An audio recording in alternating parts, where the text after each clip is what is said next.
તારકનો તો ભાનો જગનો સંદેશ મહાવીરનો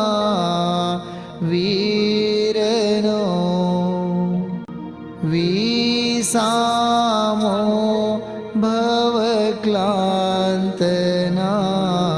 હૃદયનો તું પંથ મુક્તિ તણો સુણે તને રસનિબંધ શિથિલ થાય જાણે તને હૃદય જ્ઞાની તણા જણાય તું રુચતાં જગતની રુચિયાળ સે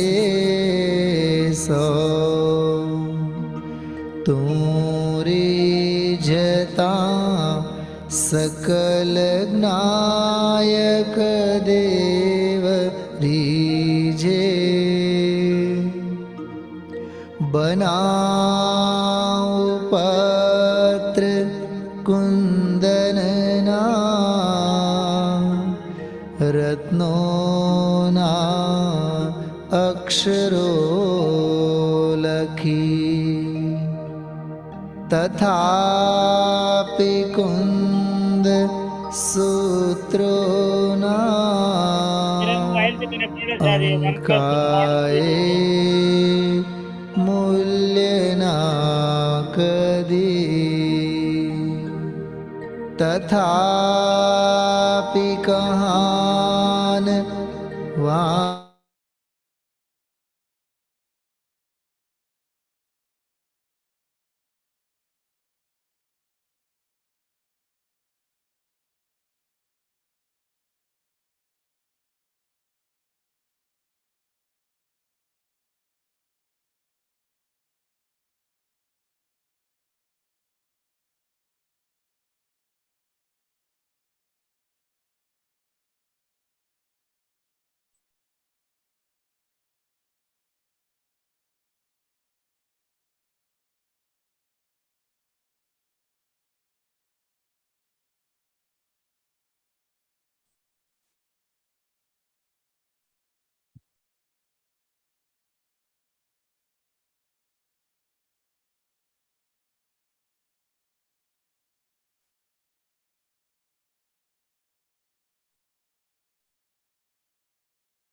णमोऽर्हन्ताणं णमो सिद्धाणं नमो आर्याणं नमो वज्रायाणं नमो लोये सव्यसाहुणं वन्दितु सव्यसिद्धे धूर्ममलमणोऽहं गतिं पत्ते उच्छामि समयपाहुड निर्मो सुद केवली भाइदम्।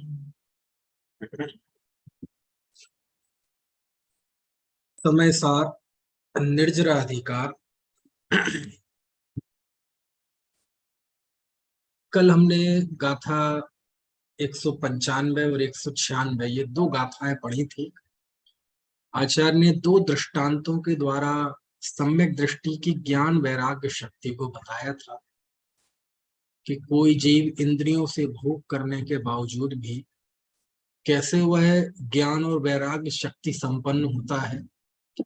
ज्ञान शक्ति के लिए आचार्य ने वैद्य का दृष्टांत दिया कि जैसे वैद्य जहर खाता है तब भी वह मरता नहीं है, और वैराग्य के लिए दृष्टांत दिया कि जैसे कोई अरति भाव से शराब पीता है तो उसको शराब का नशा नहीं होता। दोनों दृष्टांतों को कैसे समझना उसकी कल हमने चर्चा की थी।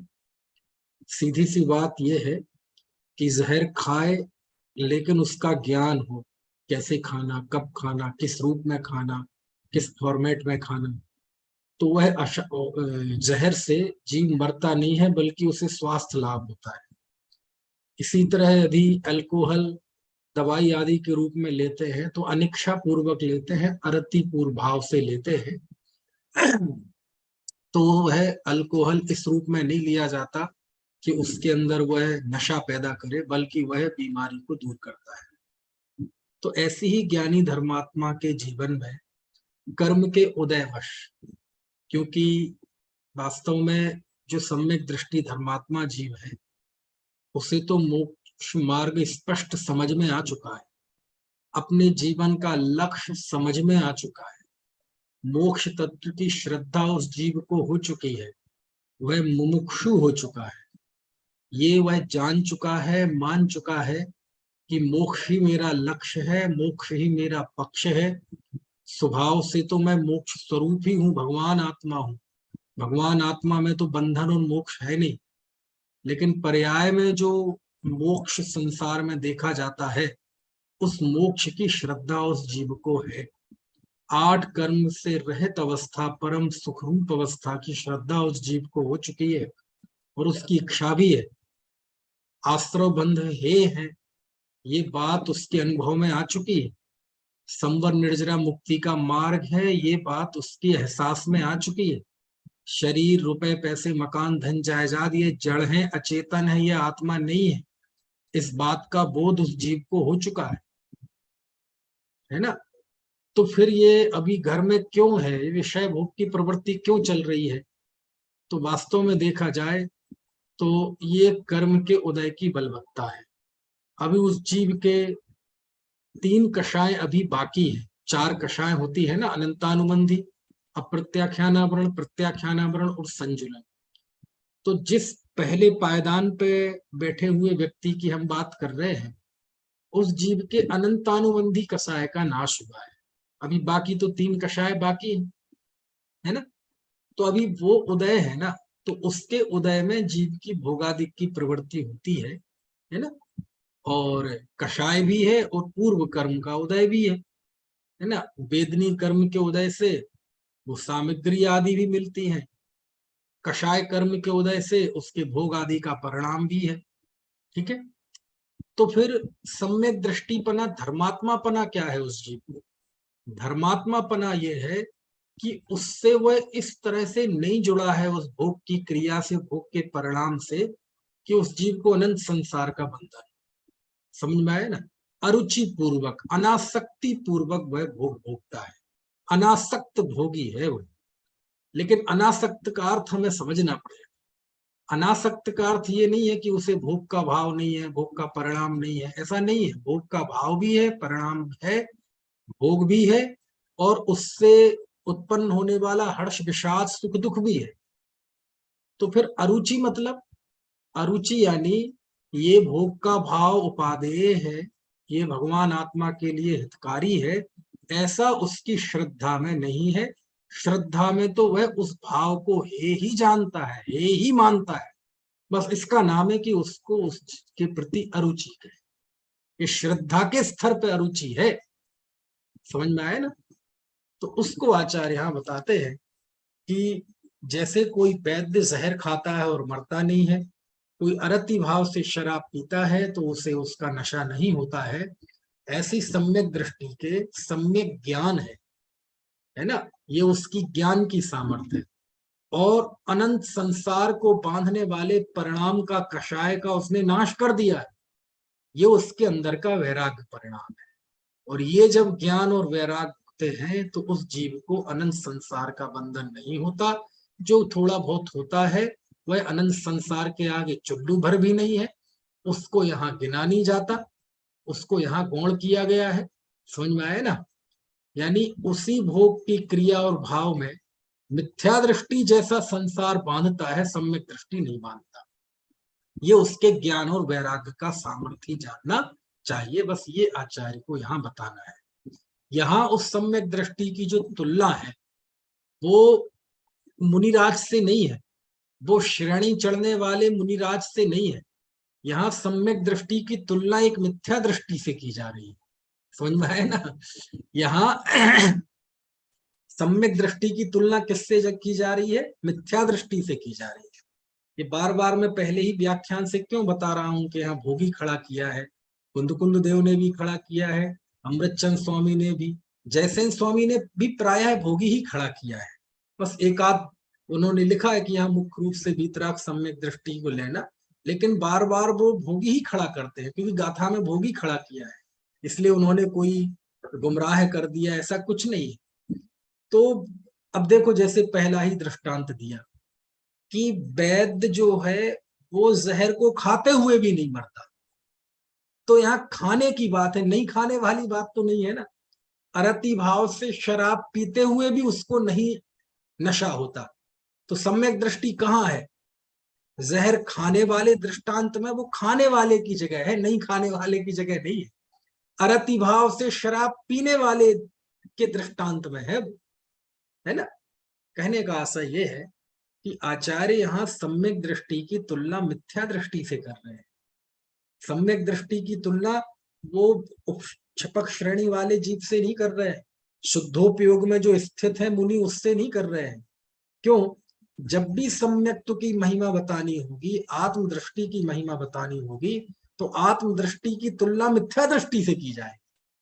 समझ में आया कि देखो, एक व्यक्ति आत्मज्ञानी है तो वह जल्दी ही मोक्ष की प्राप्ति करता है, वह दृष्टि मुक्त है, लेकिन आत्मज्ञान के बिना वह कोई जीव 11 अंग 9 पूर्व पढ़ ले, महाव्रतों का अंगीकार कर ले, शरीर को सुखा दे, एक से एक तपस्चरण करे, तब भी वह अंततः निगोद में ही जाता है। जो विमान वासी हूं थाए, सम्यक दर्शन बिन दुख पाए, तहते चैथावर तन धरे, यो परिवर्तन पूरे करे। तो जब भी सम्यक्त्व की महिमा बताई जाएगी तो सामने कौन खड़ा किया जाएगा? वह मिथ्या दृष्टि खड़ा किया जाएगा, अनंत संसारी खड़ा किया जाएगा। यदि उससे तुलना करके सम्यक्त्व की महिमा नहीं बताएंगे तो आप बता नहीं सकते सम्यक्त्व की महिमा, बहुत मुश्किल जाएगी, है ना। इसलिए आचार्य यहाँ कह रहे हैं कि एक मिथ्या दृष्टि को देखो, वह भोगी है, और एक सम्यक दृष्टि को देखो, वो भी भोग रहा है, लेकिन उसी भोग के काल में उसी भोग से व्यक्ति, चूंकि उसका अनंत परिणाम उसके साथ जुड़ा हुआ है, तो उसी भोगों से वह संसार को बांधता है और सम्यक दृष्टि कर्मों की निर्जरा करता है। समझ में आए ना, ये आचार्य को बताना है। तो यहाँ 2 दृष्टांत दिए। अब कोई प्रश्न कर सकता है कि ऐसा हो कैसे सकता है कि भोग भोगता हुआ भी वो भोग ना भोगे, उससे निर्जरा हो। तो आगे 197वीं गाथा में आचार्य फिर से एक दृष्टांत देते हैं, और ये आगे की 197वीं गाथा बहुत जोरदार है। समझ में आया? इसमें दृष्टांत दिया, और दृष्टांत भी एक सम्यक दृष्टि भोगी को खड़ा किया। अभी तक तो हम तुलना कर रहे थे भोगी सम्यक दृष्टि की एक ऐसे जीव से जो मिथ्या दृष्टि है और भोगी है, यानी भोग दोनों ही के हो रहा है, लेकिन एक सम्यक दृष्टि और एक मिथ्या दृष्टि है। अब आचार्य कुंद देव थोड़ा डोज को बढ़ाते हैं, समझ में आया ना, और अब डोज को और थोड़ा बड़ा करते हैं, और थोड़ा उसका पावर बढ़ाते हैं, है ना। 400 mg की जगह अब 600 mg का डोज देते हैं। क्या करते हैं कि अभी क्या स्थिति थी, ये सम्यक दृष्टि भोगी, अभी इसकी तुलना किससे की जा रही थी? मिथ्या दृष्टि से, भोगी से। अब आचार्य देव खड़ा कर रहे हैं, यहां सम्यक दृष्टि तो अपने स्थान पर है, अब इसकी तुलना कर रहे हैं एक ऐसे मिथ्या दृष्टि से जो भोगी नहीं है बल्कि भोगों का त्यागी है, यानी लोक में वह योगी कहला सकता है, महाव्रतों का धारी, तपस्वी, वैरागी, ऐसा एक जीव खड़ा कर रहे हैं। यानी 197वीं गाथा में आचार्य ने थोड़ा सा डोज बढ़ाया है, समझ में आया ना। अब सम्यक दृष्टि की तुलना में किसे खड़ा कर रहे हैं?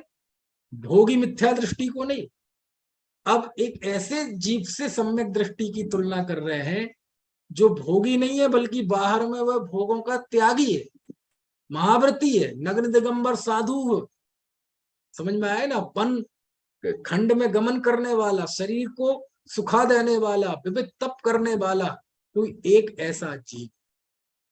समझ में आया? अब देखो कैसे तुलना करते हैं आचार्य देव और क्या दृष्टांत देते हैं, इस बात को समझाने के लिए कि सम्यक दृष्टि भीतर से कैसा अनासक्त होता है। पढ़ें गाथा, आपको भूमिका समझ में आ गई। इस गाथा के लिए समझने के लिए जो मैंने आपको भूमिका बताई तुलना, उससे बिल्कुल बहुत आसानी से समझ में आएगी गाथा। गाथा नंबर 197, 197। ठीक है, पढ़ें। देखो क्या लिखते हैं। सेवंतो वीणा सेवदी असेवमाणो विसेवगो केयी पगरण चिट्ठा कस्सबी णय पायरणोत्ति साहूदी। वाह, देखो क्या अर्थ है।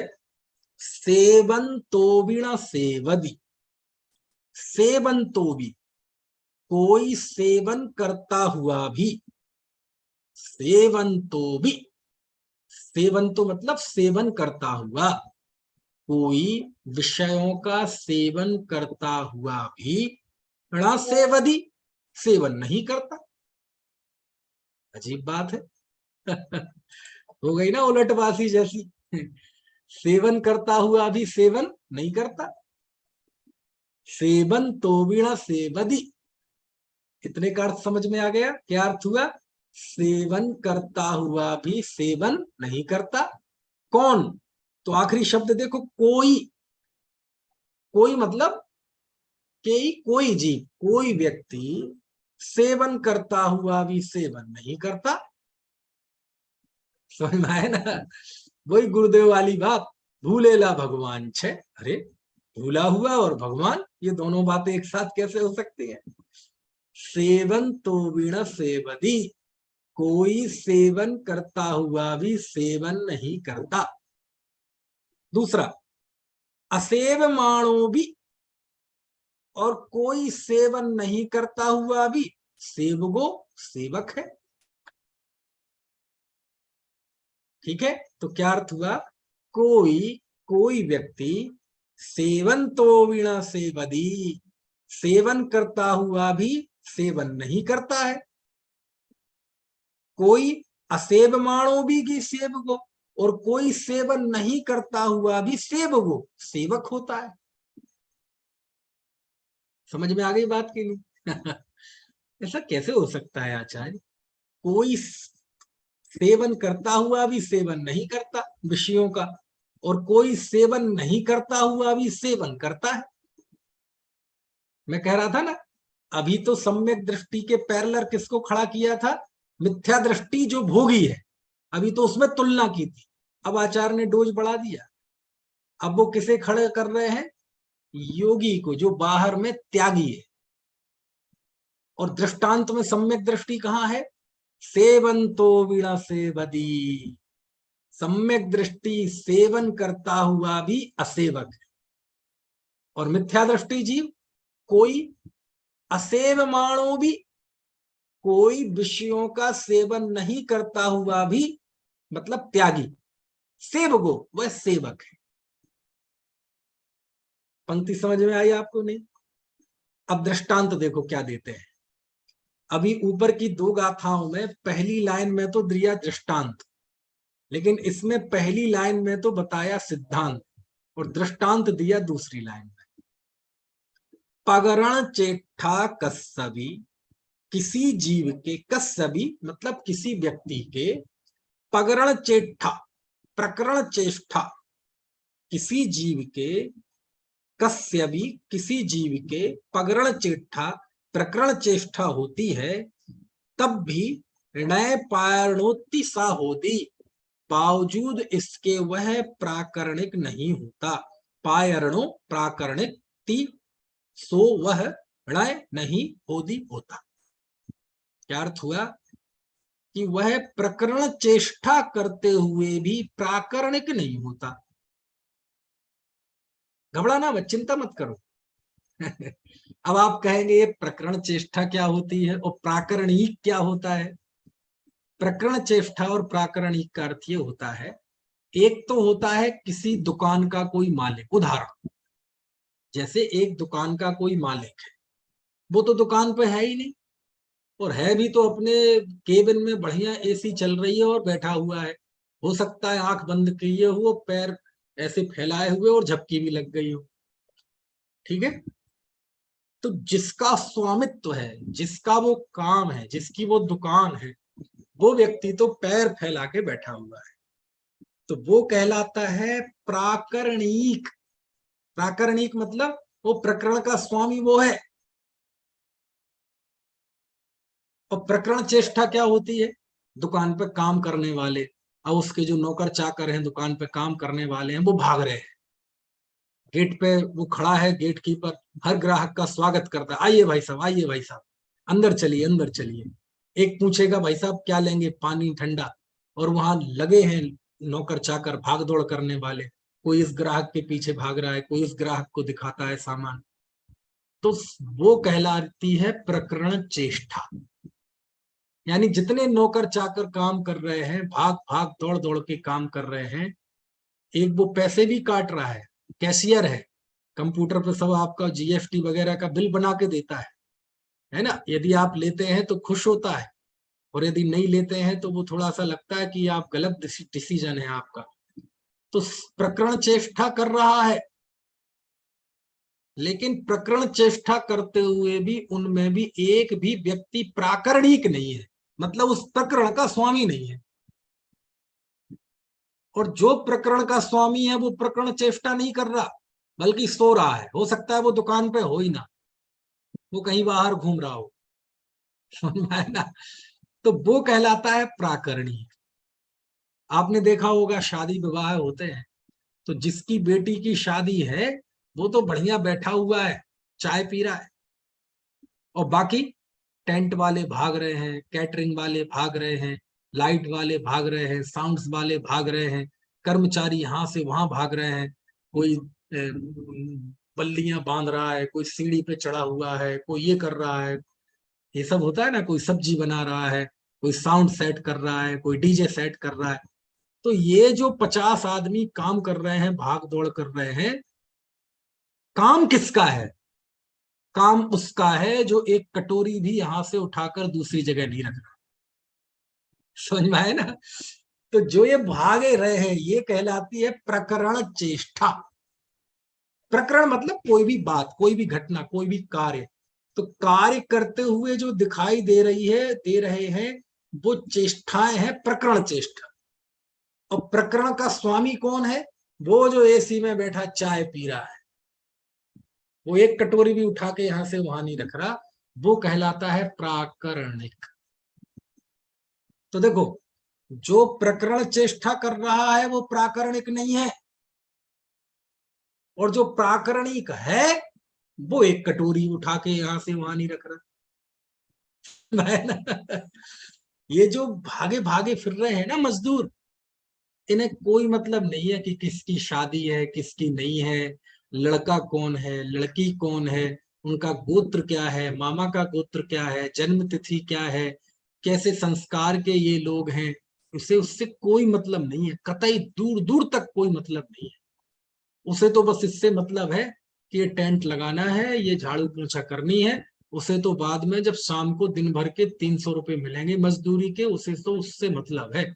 बाकी उस शादी से उसे कोई मतलब नहीं है। समझ में आया ना? उसे तो वहां खाने भी नहीं मिलना है, क्योंकि खाने भी 3,000 रुपये, 3,500 रुपए की प्लेट है। वो गेट पे जो जो भी आ रहे हैं ना, उनके हाथ में, सबके हाथ में कार्ड होता है। ड्राइवर का पास अलग होता है, दिल्ली जैसी जगह में आए आपके कार्ड के साथ एक ड्राइवर का कूपन होगा, उनका भोजन अलग होता है। समझ में आया ना? तो ये जो मजदूर काम है ना, तो खाना भी नहीं मिल रहा है, क्योंकि कैटरिंग है। पुराना जमाना था जब लोग घर में भोजन बनवाते थे, इतना खाना बनता था कि घर के खाते थे, रिश्तेदार खाते थे, रिश्तेदार जाते थे तो उन्हें रख देते थे, मोहल्ले वालों को, बाजे वालों को, साफ सफाई कर सबको खूब बांटते थे, तब भी खत्म नहीं होता था। और तो और गाय भैंसों को भी मिलता था, कुत्ता कुत्तियों को भी मिलता था, वो भी चाटते थे पत्तले, है ना? तो पहले की जो संस्कृति थी वो सर्वजन हटाए सबके लिए, है ना, उसमें सबका हिस्सा होता था। अब तो बोले 3,500 रुपए की प्लेट है, वहां शादी खत्म हुई, झड़ा के चले गए, कुछ नहीं है, मेहमान को कुछ देना भी है तो वो अलग से करना पड़ेगा, है ना? और जब उन मेहमानों को नहीं है तो फिर वो 300 रुपए वाले कर्मचारी के लिए क्या है? तो उस व्यक्ति को कोई मतलब नहीं है किसकी शादी है, कैसी है शादी, अच्छी हुई बुरी हुई, कल ही उनका तलाक हो जाए तो उस कर्मचारी को कोई फर्क नहीं पड़ रहा। अच्छी शादी हुई तो उसका कोई यश उस कर्मचारी को नहीं मिल रहा, बुरी होगी तो उसका कोई अपयश उसे नहीं मिल रहा। मिल रहा क्या? तारीफ होगी, भले ही भोजन वो एक कर्मचारी बनाएगा, लेकिन तारीफ कर्मचारी की नहीं होगी, किसकी होगी? वो प्राकरणिक की होगी, वो सेठ जो बैठा है मुच्छड़, उसकी होगी तारीफ। और यदि यार खाना बहुत बेकार बना तो किसकी बुराई होगी? उस मुच्छड़ की होगी। जो कुछ भी ऊंच नीच, प्रतिष्ठा अप्रतिष्ठा जुड़ी है, उसका स्वामी कौन है? तो केबिन में बैठा हुआ मुच्छड़ है, जो चाय का कप पी रहा है, चाय पी रहा है और एक कटोरी भी, एक गिलास भी नहीं उठाया। और इसको तो बस वो जब जाएगा तो उसे वो 300 रुपए देगा ठेकेदार, बस वो 300 रुपए से मतलब है, बाकी उसे किसी चीज से कोई मतलब नहीं। समझ में आ रही है बात की नहीं? वो यही स्थिति है। अब इस दृष्टांत पे घटित करो कि जैसे प्रकरण चेष्टा करता हुआ भी कोई जीव प्राकरणिक नहीं होता, और जो प्रकरण चेष्टा नहीं कर रहा है वो प्राकरणिक है। ऐसे ही सेवन तो वीणा सेवदी, कोई सेवन करता हुआ भी असेवक है, सेवन नहीं कर रहा है, और कोई सेवन नहीं करता हुआ भी सेवक है। जैसे प्रकरण चेष्टा करता हुआ भी कोई जीव प्राकरणिक नहीं होता। अब आपको गाथा का अर्थ समझ में आया? अब यहाँ सम्यक दृष्टि कहाँ है कि जैसे कोई प्रकरण चेष्टा कर रहा है, वो 300 रुपए का मजदूर हो अथवा किसी दुकान का कैशियर हो, मुनीम हो, वो सब डीलिंग वो ही करता है, लेकिन उसे उससे कोई मतलब नहीं है। हकीकत में देखा जाए, सुबह से लेके रात तक कितना ही बाजार चले, कितना ही बिक्री हो दुकानदार की, उसे पता है इसमें से 1 रुपया भी मेरा नहीं है। समझ में आया? उसे ये पता है कि आखिरी के दिन 1 तारीख को मुझे जो तनख्वाह मिलेगी वो मेरी है। ये जो सुबह से लेके शाम तक मैं करता हूं, इसमें से 1 रुपया भी मेरा नहीं है ना। आपने देखा होगा बैंक में रहते हैं कैशियर, सुबह से लेके शाम तक करोड़ों रुपए हाथ से आगे आगे पीछे कर देते हैं। तो प्रकरण चेष्टा तो खूब करते हैं, लेकिन क्या 1 रुपए के भी स्वामित्व है उसके पास? नहीं। तो कितना बढ़िया भेद विज्ञान है। पैसा लाखों करोड़ों रुपए पैसा कर रहा है सुबह से शाम तक, लेकिन 1 रुपए के प्रति भी ममता का भाव नहीं है, ये भाव नहीं है कि इसमें से 1 रुपया भी मेरा। समझ में आया ना? ऐसे ही है। ऐसे ही सम्यक दृष्टि जीव, चूंकि कर्म के उदय के काल में उस जीव के भोग आदि की प्रवृत्ति होती है, लेकिन भोग के काल में भी उसके अंदर में एक परमाणु मात्र के प्रति भी राग नहीं है। एक भी बहिर्मुख परिणाम को, विषय सुख को वह उपादेय नहीं मानता, बिल्कुल उससे विरक्त ही रहता है। तो इस कारण से वह सेवन करता हुआ भी सेवन नहीं करता है। एक दूसरा व्यक्ति है, वो कुछ नहीं कर रहा है, बैठा है एसी में, लेकिन कोई ऊंच नीच होगी तो उसको, यदि कल के दिन शादी बिगड़ जाएगी तो वो सेठ के सिर पे पड़ेगी। तो ऐसे ही कोई जीव ऐसा हो सकता है कि मान लो वह भोग नहीं कर रहा है, बल्कि त्यागी है, घर में नहीं रह रहा है, बल्कि घर को छोड़ दिया है, लेकिन उसी के प्रति उसको सुख बुद्धि है। और इस बात को आचार्य कल पंडित टोडरमल जी ने मालूम क्या नाम दिया है? ऐसा व्यक्ति जिसे आत्मदृष्टि, सम्यक दर्शन आदि तो है नहीं, और भोगों का त्याग करके बैठा है, तो उसको कहा है पंडित टोडरमल जी ने कि उसके अभिप्राय में वासना रहती। वो सेवन नहीं करता हुआ भी सेवन करता है। कैसे करता है? तो बोले उसने त्याग क्यों किया, उसके सामने प्रश्न चिन्ह खड़ा करो। तो प्रश्न चिन्ह खड़ा करते जाओ तो जो जवाब आएगा उसमें से वासना निकलेगी। बोले आपने घर परिवार क्यों छोड़ा, व्रत आदि क्यों लिए? बोले ये घर में रहना, व्रत करना, ये सब तो पाप की क्रिया है, और पाप नहीं करना। तो प्रश्न, पाप क्यों नहीं करना? बोले पाप का कारण तो नरक है भैया, पाप से तो नरक में जाते हैं। तो नरक में जाने से क्या होगा? बोले नरक में तो बहुत पीड़ा होती है, हमें नहीं जाना दुख, इसलिए उसने व्रत ले रखा है। तो उसके त्याग के मूल में जाके देखा जाए तो क्या है?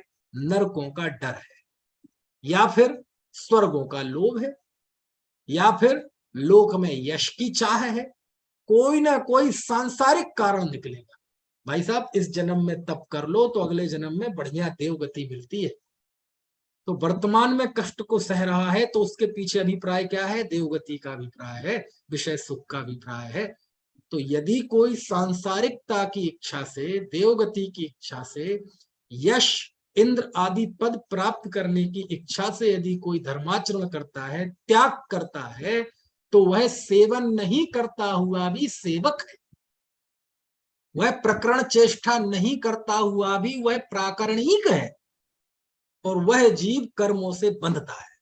अभी तक तो कुंद कुंद देव कह रहे थे कि मिथ्या दृष्टि जीव भोग भोगता है और सम्यक दृष्टि जीव भोग भोगता है। तो मिथ्या दृष्टि जीव भोग भोगते हुए बंधता है, सम्यक दृष्टि को निर्जरा होती है। अब तो वो कह रहे हैं कि वह भोग भोगते नहीं भी भोगे तो भी उसको बंध होता है। किसको? मिथ्या दृष्टि जीव। क्यों? क्योंकि उसके अभिप्राय में वासना रहती है। समझ में आए ना? तो हो गया ना, जरा कठिन हो गया ना, थोड़ा डोज बढ़ा दिया ना आचार्य ने कि कोई जीव सेवन करता हुआ भी सेवन नहीं करता है, और कोई जीव सेवन नहीं करता हुआ भी सेवन करता है। समझ में आ रही कि नहीं बात? देखो, इसको ऐसा समझो, ये काय के लिए समझा रहा हूं मैं? जो जीव सेवन नहीं कर रहा है वह भी सेवक है, इस बात को समझाने के लिए। उसके अभिप्राय में वासना कैसे होती है, इस बात को समझाने के लिए एक दृष्टांत दे रहा हूं। मान लो आपने देखा होगा, एक व्यक्ति था, बड़ा हंसमुख मिजाज का, खुश मिजाज, एकदम जबरदस्त, है ना। मानो वो घर में भी जाता है ना, कई लोग होते ना अलग अलग तरह की नेचर वाले। कई लोग बड़े अनुशासन प्रिय होते हैं, समझ में आए ना, बड़े अनुशासन प्रिय होते हैं। यानी वो घर में जाएंगे ना तो घंटी बजा, डोर बेल बजाने की स्टाइल से पता चल जाएगा कि पापा आ गए। क्योंकि डोर बेल बजाने की स्टाइल भी सबकी अलग अलग तरह की होती है। बच्चे अलग तरह से बजाते हैं, है ना। जो चंचल होते हैं वो अलग तरह से बजाते हैं, और जो अनुशासन प्रिय होंगे अलग तरह से बजाएंगे। सबकी हर चीज का तरीका अलग अलग होता है। समझ में आया? तो वो ऐसे अनुशासन प्रिय है कि घर में घुसते ही बिल्कुल जैसे कर्फ्यू लग जाएगा, एकदम धारा 144 लागू, मार्शल्लाह, देखते ही गोली मार देने के आदेश, है ना। टीवी देख रहे होंगे बच्चे तो एकदम टीवी देखना बंद बंद बंद, मोबाइल मोबाइल एकदम रख देंगे। हंसी मजाक चल रही होगी तो हंसी मजाक बिल्कुल बंद हो जाएगी, एकदम सब बिल्कुल साइलेंट। होते ना कई तरह। दूसरे तरह के ऐसे लोग होते हैं, इतने खुशमिजाज होते हैं कि वो घर आएंगे तो घंटी बजने से पहले ही पता चल जाएगा कि पापा आ गए। समझ में आए ना?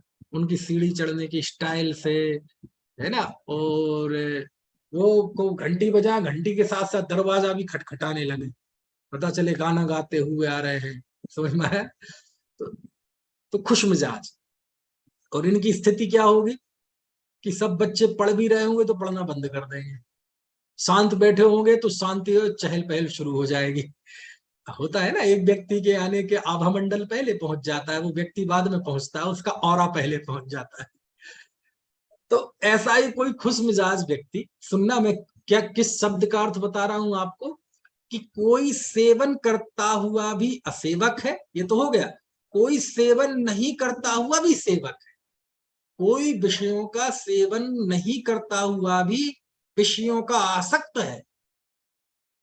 जिस समय वह त्याग करके बैठा है उस समय भी वो संसार का बंद कर रहा है। वो कैसे कर रहा है उसके लिए दृष्टांत दे रहा हूं, है ना।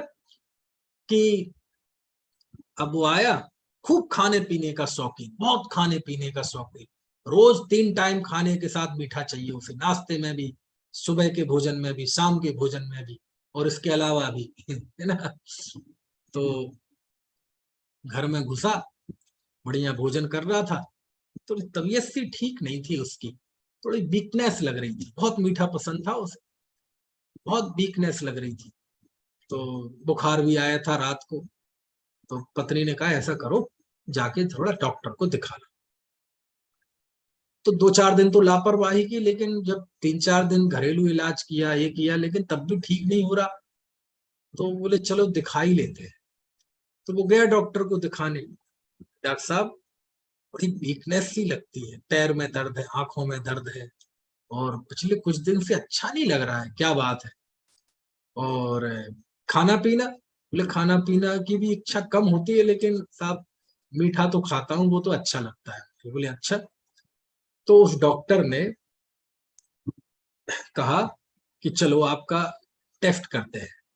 तो उसको ब्लड टेस्ट कराया, और टेस्ट में उस व्यक्ति को डायबिटीज निकली। क्या निकली? डायबिटीज, शुगर निकली। उसने कहा भाई साहब आप संभल जाओ, ये तो आपको डायबिटीज है, आप है भी डायबिटिक है। बोले क्या मतलब? बोले आपको शुगर की बीमारी है। क्या मतलब? अरे बोले आपको शक्कर की बीमारी है। तो क्या करे? अरे आप शक्कर मीठा नहीं खाएं आज के बाद, आपने बहुत मीठा खाते, इससे क्या होगा जी? हमें तो वैसे तो कोई दिक्कत नहीं है, मैं चलता फिरता हूँ। अरे भाई साहब, ये शुगर की बीमारी है, दीमक की तरह होती है।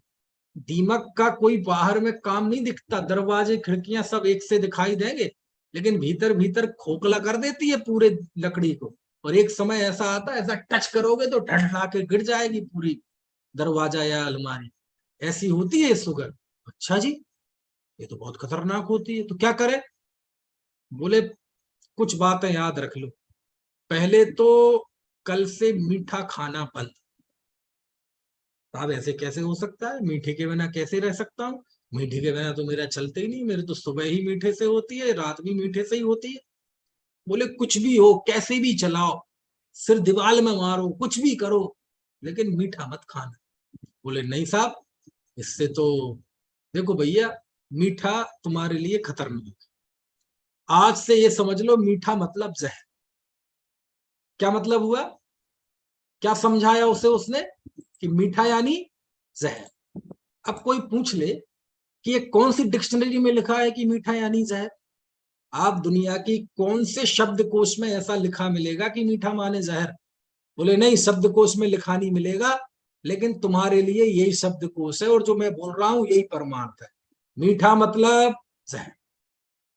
नहीं नहीं साहब, नहीं चलेगा, मेरी तो दिन में मीठा खाने की इच्छा इच्छा होती रहे, कोई बात नहीं, परिणाम हो, लेकिन मीठा खाने की क्रिया नहीं होनी चाहिए। क्यों? खतरा तुम्हें मीठा खाने के परिणाम से नहीं है, भाव से नहीं है, खतरा मीठा खाने की क्रिया से है। भाव में तो तुम सारी दुनिया की मीठा खा लो, लेकिन हलक से नहीं उतरे। बात संजीदा हो गया, ऐसे कैसे? मैं तो बर्बाद हो गया जी, क्या किसके लिए कमा रहा फिर जी मैं? समझ में आए ना? और एक बात, ये दवाई है, इसको समय पे खाना, और ऐसा करना, शुरुआत है तो आप रोज सुबह करेले का जूस पीना। क्या पीना? करेले का जूस। अब बताओ, मीठा खाने वाले व्यक्ति को कहा है कि करेले का जूस पीना। अच्छा जी। अब वो गया घर पे, बड़ा गुमसुम सा। अरे क्या हो गया पिताजी को? चहकते आते थे, हंसते गाते आते थे, आज तो बिल्कुल क्या हो गया, सांप सूंघ गया। पत्नी ने कहा बैठो खाना खा लो। बोले क्या हो गया? कुछ नहीं कुछ नहीं। अरे कुछ बोलते भी हो, डॉक्टर के यहाँ होके आए हो, तबीयत ठीक है? नहीं नहीं ठीक है। अरे तो बताओ भी तो, गुमसुम क्यों, बताओ ना क्या हो गया। धीरे धीरे भोजन कर रहा है, और बाद में भोजन के बाद रसगुल्ले रखे। बोले लो ये और लाऊं? बोले कुछ नहीं। ये खा क्यों नहीं रहे? अब वो ज्यों ही उसका हाथ बढ़ा रसगुल्ले की तरफ, और डॉक्टर की बात आ आई, क्या? मीठा मतलब जहर। अब वह गुलाब जामुन भी उसे ऐसे दिखने लगे जैसे हथगोला है, बार बार हाथ बढ़ाता है। समझ में आया ना? कंट्रोल करने की कोशिश तो करता है, लेकिन कंट्रोल करने के बावजूद भी एक आध तो फिर भी गुमसुम। पत्नी ने कहा क्या हो गया? बोले और ले लो ना ये रसगुल्ला, ये रबड़ी ले लो। नहीं नहीं नहीं। बोले क्या हो गया? बोले डॉक्टर ने बताया है कि मुझे शुगर है, डायबिटीज है आपको? बोले हाँ, और बहुत बड़ी हुई है, हैवी डायबिटिक हूं मैं, कई सालों से है, पता आज चला। बोले अच्छा। तो उसने वो सारी प्लेट खिसका ली, हाथ मत लगाना। समझ में आया? अब बोलो उसकी क्या हालत है। अब मीठा खाने की इच्छा तो हो रही है, लेकिन मीठा खा नहीं पा रहा है। और डॉक्टर ने कहा है कि सुबह करेले का जूस पीना है। अब वैसे ही मीठा नहीं खाया, और सुबह हुई तो पत्नी ने एक गिलास करेले का जूस ला के दे दिया। अब उसने मुंह में लिया, निकाल दिया, पिया नहीं गया। एक दो घूंट मुश्किल से जबरदस्ती पिलाया उसने, और बिल्कुल समझ लो बड़ी उपसर्ग की तरह उसने एक दो घूंट फंसा लिया। समझ में आया? अब मीठा खाने की इच्छा हो रही है, इतनी वीकनेस सी लग रही है उसे, साइकोलॉजिकल, कम मीठा खा लूं, कम मीठा खा लूं, लेकिन नहीं खाता। क्यों? मीठा मतलब जहर, मीठा मतलब डायबिटीज बढ़ जाएगी, दीमक की तरह होती है, जीवन खत्म हो जाएगा, किडनी डायलिसिस पे आ जाएंगे, लीवर फैट सब। तो उसने को बता दी रामायण, दो ही बार बार उसके दिमाग में चलती है कि शुगर ये हो जाएगा, वो हो जाएगा। अब एक दिन दो दिन तो बड़ी मुश्किल से निकले, लेकिन धीरे धीरे प्रैक्टिस हो गई कि अब उसे मीठा खाने का थोड़ा भाव चला गया। और अब तो सामने कोई शुरू शुरू में तो कोई मीठा खा रहा है और ये देख रहा है, तो ऐसा लगता कि छीन के खा ले। अब स्थिति क्या है, कोई खा भी रहा है तो भी इच्छा नहीं होती, अब तो कोई सामने भी रख दे तो भी इच्छा नहीं होती। अच्छा, क्यों नहीं होती? ये मीठे से उसे विरक्ति आ गई क्या? बोले विरक्ति नहीं आई है, उसको जीवन का मोह है, मृत्यु का डर है, बीमार होने का डर है। ये जो उसकी मीठे से विरक्ति दिखाई दे रही है, ये भय से है, स्वाभाविक विरक्ति नहीं है, नेचुरल जो होता है वो नहीं। और इससे उल्टा क्या हुआ, अब मीठा खाने की तो इच्छा नहीं होती, और सुबह उठते ही किसकी याद आती है? करेले की जूस की। किसी दिन करेले का जूस ना मिले तो बड़बड़ाने लगता है, यार आदमी की चिंता ही नहीं है लोगों को, बताओ मैं कमाता हूं, किसके लिए कमाता हूं, कल को मैं बीमार हो गया क्या होगा, है?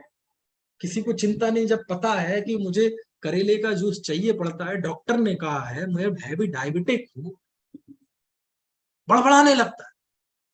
और अब तो करेले का जूस भी ऐसे पीता है जैसे बढ़िया शरबत पी रहा हो, है ना, ऐसा एक गटकार में। और सुबह से करेले का जूस ना मिले तो नाराज हो जाता। तो देखो क्या बढ़िया प्रवृत्ति है, मीठे से इतनी विरक्ति, और करेले का जूस पी रहा है खुशी से। समझ में आया है? अब सोच, अब यहां से चीज समझ में आएगी मैंने क्यों दिया उदाहरण। अब ये 2 महीने जब बीत गए, तो एक दिन वो बाजार गया और उस डॉक्टर ने बुलाया। अरे बोले, गुप्ता जी, जैन साहब, जो भी है, आप आपसे जरा काम है, प्लीज जल्दी आइए, जब बैठिए। है ना, आपका नंबर मेरे पास नहीं था, मैं आपको चेहरे से जानता था, घर भी पता था, इसलिए आप तक इंफॉर्मेशन नहीं पहुंचा पाया हूं।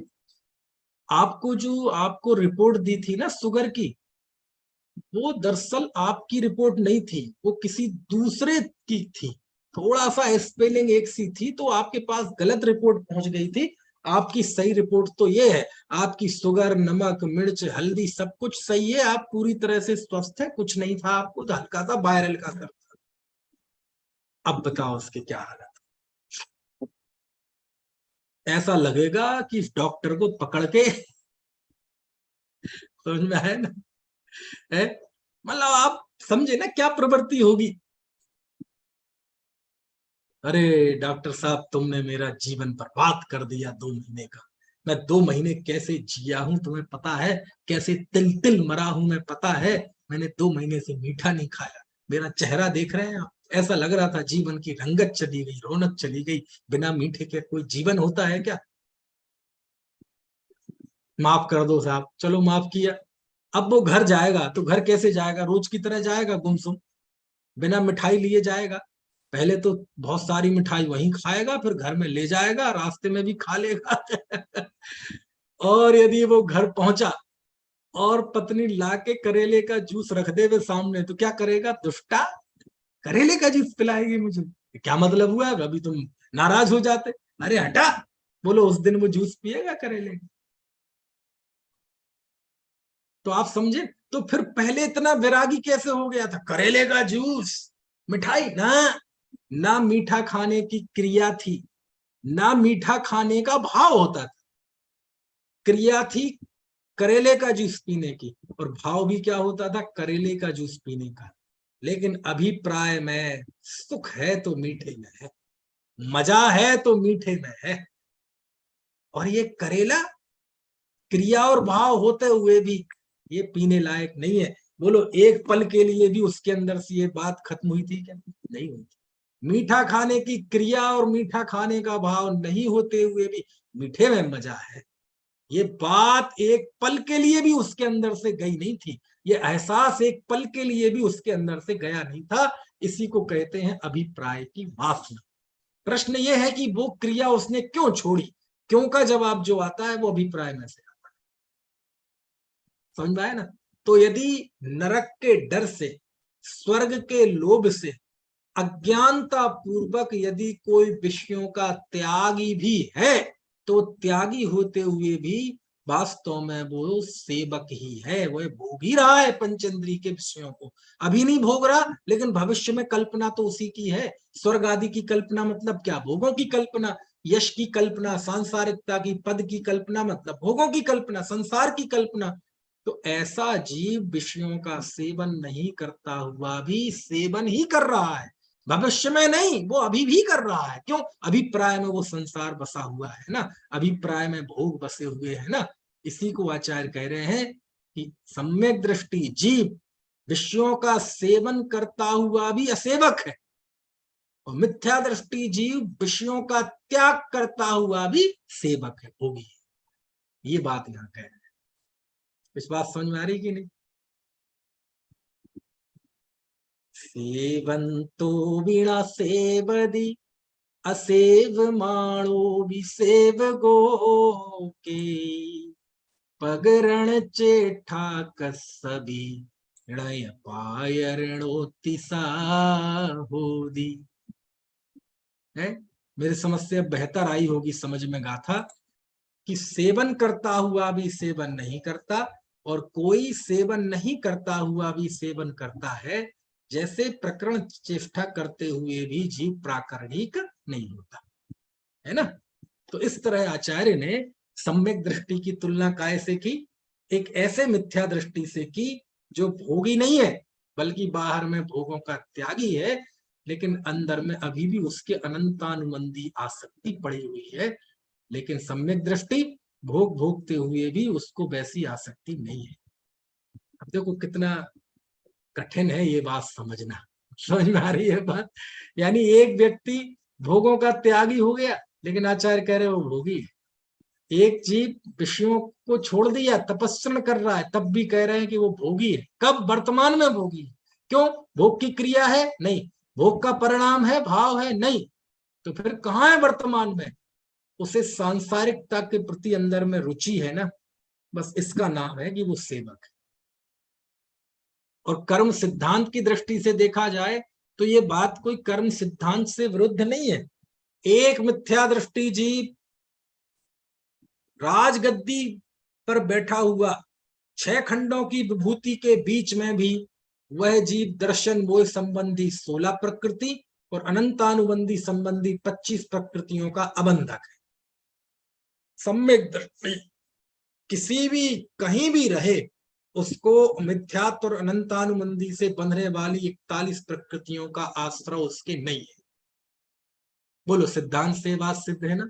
और मिथ्या दृष्टि जीव कहीं भी हो, किसी भी अवस्था में हो, मुनि ही क्यों ना हो, तप ही क्यों ना हो कर रहा हो, पर्वतों के ऊपर रात के 2 बजे, दिन में 2 बजे, जब सूर्य बिल्कुल प्रचंड गर्मी के साथ जेठ के महीने में आसमान में आग उगल रहा हो, और सिर के ऊपर हो वो, और वह पर्वत की चोटी पर बैठकर है ना ध्यान कर रहा है, तप कर रहा है, पसीना बह रहा है, उस समय भी वह जीव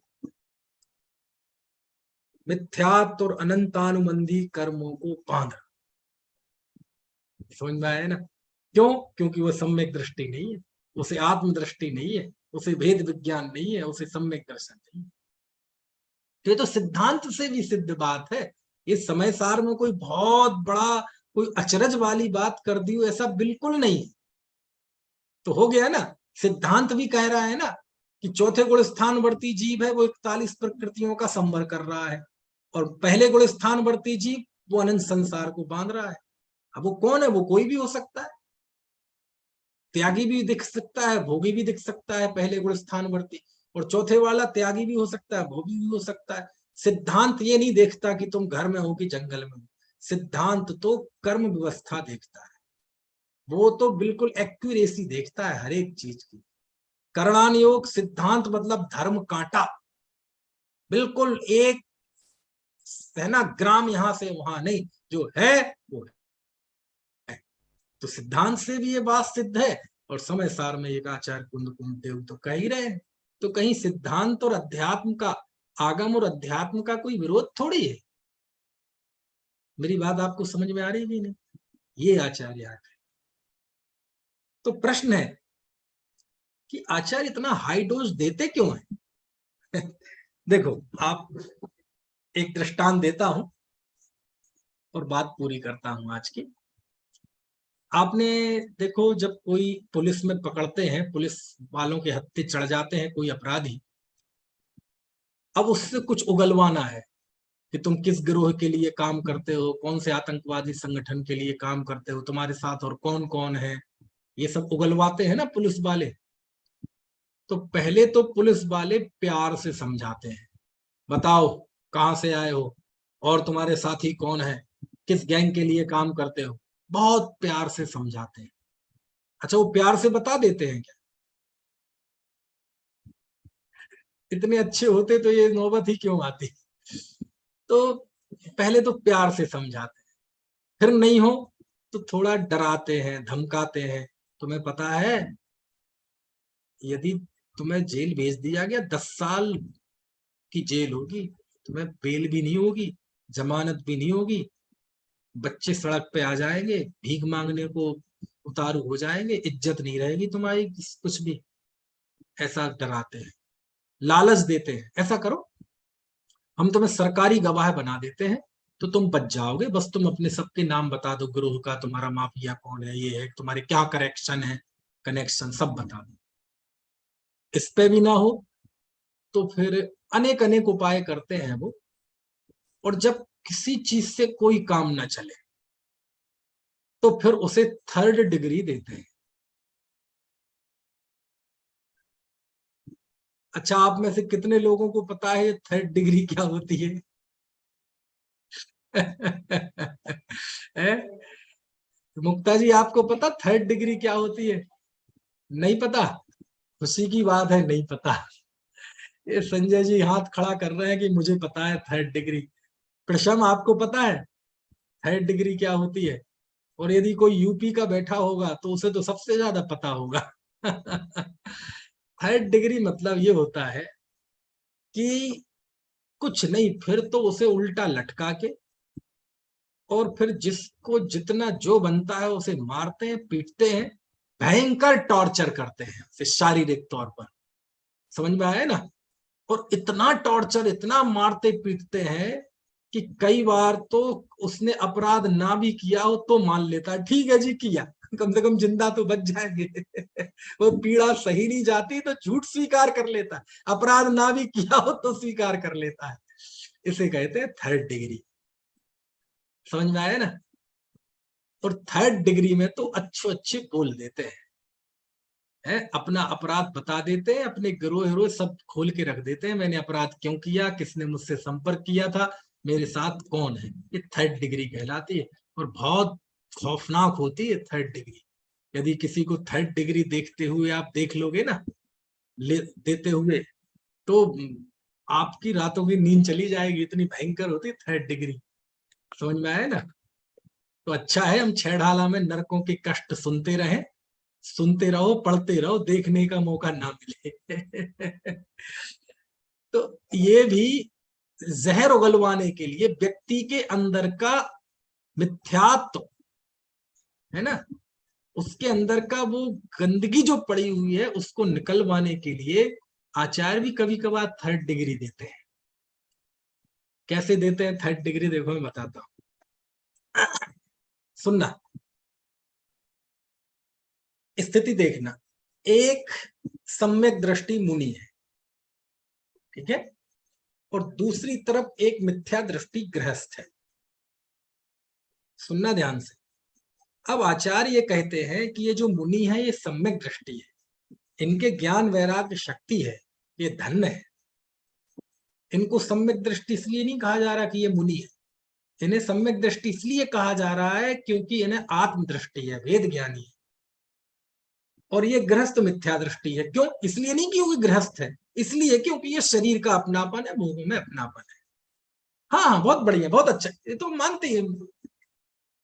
मुनि को सम्यक दृष्टि कहा जा रहा है तो इसलिए नहीं कि वो मुनि है, गृहस्थ को मिथ्या दृष्टि कहा जा रहा है तो इसलिए नहीं कि वो गृहस्थ है, उसे इसलिए कहा जा रहा है क्योंकि वो आत्मा को नहीं जानता, और इन्हें इसलिए कहा जा रहा है क्योंकि आत्मा को जानते हैं। लेकिन इस दृष्टांत में उसे ज्यादा समझ में नहीं आता कि कोई बहुत बड़ी बात कहे, हाँ हाँ हाँ ये मुनि सम्यक दृष्टि है, नमोस्तु नमोस्तु, ये तो गृहस्थ है, ये तो कपड़े वाला मिथ्या दृष्टि है। नहीं समझे, समझ में आए ना? तो इसी बात को समझाने के लिए तो सेकंड डिग्री में यहां एक मुनि खड़े किए गए कि ये सम्यक दृष्टि है, मुनि है, और दूसरे ये भी मुनि है, मिथ्या दृष्टि है। ऐसे कैसे? पहले वाले दृष्टांत में तो सिर पे जू नहीं रहेगा था, जबकि बात वहां भी यही कही गई थी कि ये सम्यक दृष्टि इसलिए है क्योंकि इन्हें आत्मदृष्टि है, मुनि पने से कुछ नहीं है, और ये मिथ्या दृष्टि इसलिए क्योंकि इसे आत्मदृष्टि नहीं है, ग्रस्त होना अभी यहाँ वो मुख्य नहीं है। लेकिन वो बात पकड़ा नहीं। दूसरे दृष्टांत में कुछ तो सोचने पे मजबूर हुआ, मुनि ये भी है, मुनि ये भी है, ये भी वस्त्र त्यागी, वो भी वस्त्र त्यागी, ये भी गृह त्यागी, वो भी गृह त्यागी, ये भी वृत्ति, वो भी वृत्ति। लेकिन चलो, होता है भाई, ये कई बार अपन को पता नहीं चलता, अंदर के परिणामों में फर्क होता है, भीतर के भाव में फर्क होता है, तो उस अपेक्षा से कह रहे ठीक है। तो अभी भी वो बात पकड़ा नहीं। बात दूसरे दृष्टांत में भी यही कही गई है कि ये सम्यक दृष्टि है क्योंकि आत्मा को जानते हैं, मुनि है नहीं, इससे कोई फर्क नहीं पड़ रहा, और ये मिथ्या दृष्टि है क्योंकि आत्मा को नहीं जानते, मुनि है नहीं है, इससे कोई फर्क नहीं। तो थोड़ा सा तो दिमाग पे जोर पड़ा, लेकिन हाँ हाँ ठीक है, ठीक है। आचार्य कहते अभी भी तुम पहुंच नहीं पा रहे जहां हम पहुंचाना चाहे। फिर आचार्य थर्ड डिग्री देते हैं, और थर्ड डिग्री में क्या, यहां सम्यक दृष्टि तो खड़ा किया मुनि नहीं, गृहस्थ। गृहस्थ में भी प्रतिमाधारी नहीं, अविरति, चौथे गुण स्थान भरती। और वो कौन सा? चौथे गुण स्थान पर भी कोई असहाय गरीब कुछ नहीं है उसके पास, ऐसा नहीं, होगी चौथे गुण स्थान भरती खड़ा किया। और यहां किसे खड़ा किया? योगी, तपश्चरण करने वाला, ग्रह त्यागी मुनि, महाव्रतों का पालन करने वाला अपरिग्रही। अब तुलना करो दोनों में, अब सिर पे जू रहेगा, अब रातों की नींद जाएगी। अब आचार्य क्या कह रहे, देख ये सम्यक दृष्टि है, धर्मात्मा है, ज्ञान वैराग्य शक्ति संपन्न है, वो ही है। सुनो सुनो सुनो साहब, उसके तो पंचंद, सुनो सुनो सुनो, हम बात पहले दृष्टांत में भी वही कहना चाह रहे थे, दूसरे में भी वही कहना चाह रहे थे, लेकिन तुम्हें समझ में नहीं आया, थर्ड डिग्री। और ये जी भोगों का त्यागी है तब भी अनंत संसारी है, तब भी उसको संसार के प्रति आकर्षण है, सुख बुद्धि है। ये सेवन करता हुआ भी असेवक है, और सेवन नहीं करता हुआ भी सेवक है। ये है थर्ड डिग्री। समझ में आती है? और ये थर्ड डिग्री ऐसी है कि आदमी का अंदर वो अपराध स्वीकार कर ही लेता है। बात फर्स्ट डिग्री में भी यही थी, बात सेकंड में भी यही थी, बात थर्ड में भी यही थी, लेकिन क्या करें, व्यक्ति समझता नहीं, तब जाकर आचार्य को ऐसे हाई डोज देने पड़ते हैं। समझ में आया ना? तब हाई डोज देने पड़ते हैं कि देखो, जिस व्यक्ति को आत्मदृष्टि प्रकट हो गई, मैं भगवान आत्मा हूं, ये अनुभूति में आ गया, वह जीव विषय भोगों के बीच में रहता हुआ भी त्यागी है, असेवक है। ये काय की महिमा है? ये उसके अंदर की भेद ज्ञान की दृष्टि है, उसकी महिमा है। ये उसकी अंतर दृष्टि की महिमा है। हमें कोई भोगों की प्रशंसा नहीं करनी है। भोग तो हे थे, हे हैं, हे रहेंगे। त्याग उपादेय था, उपादेय उपादेय रहेंगे। महत्वपूर्ण यह है कि हमारी दृष्टि कहाँ है। भोगी की प्रशंसा नहीं की जा रही है, भोगी के अंदर भी जो उसकी अनासक्ति का परिणाम है उसकी प्रशंसा की जा रही है। भोगी की प्रशंसा कोई महाव्रती आचार्य करेंगे? कुंद देव जैसे संत महाव्रतों का आचरण करने वाले, जिन्होंने 11 वर्ष की अवस्था में मुनि दीक्षा अंगीकार कर ली, कपड़े ठीक से पहनना भी नहीं आए थे, उसके पहले उन्होंने वस्त्र त्याग दिए। 84 साल वो मुनि जीवन में रहे, 95 साल से ज्यादा उनकी उम्र थी। तो 84 साल से ज्यादा जिनका मुनि जीवन था, 50 साल से ज्यादा जिनका आचार्य जीवन था, उनसे आप भोगी की प्रशंसा सुनोगे? वो भोगी की प्रशंसा करेंगे? भोगी की प्रशंसा नहीं कर रहे हैं। वो भोग के बीच में जो वो योगी है, ये उसकी प्रशंसा है। और एक महाव्रती आचार्य महाव्रत की निंदा करेंगे? नग्न दिगंबर साधु 28 मूल गुणों का पालन करने वाले, वो महाव्रतों की त्याग की निंदा करेंगे? त्याग की निंदा नहीं कर रहे हैं, त्याग के बीच में जो उसको अनंत संसार है, अभिप्राय में भोग है, उसकी निंदा कर रहे हैं। सम्यक दृष्टि की जब प्रशंसा की जाए तो उसके सम्यक दर्शन की प्रशंसा समझना चाहिए, और त्यागी वृत्ति की जब निंदा की जाए तो उसके अज्ञान की निंदा समझनी चाहिए। कुछ बात समझ में आ रही है कि नहीं है? ठीक है, तो ये गाथा समझ में आई आपको? एक गाथा पढ़ लेते हैं, पाठ कर लेते हैं, फिर आप कोई प्रश्न हो तो पूछ लीजिएगा, अन्यथा फिर और बात कल करें। सेवंतो वीणा सेवदी असेव माणो विसेव गो कोई, पगरण चेठा कसबी पायरणोत्ति सबू। कोई प्रश्न हो तो पूछ लीजिए, मैं आपको अनम्यूट है, आप खुद कर सकते हैं अनम्यूट।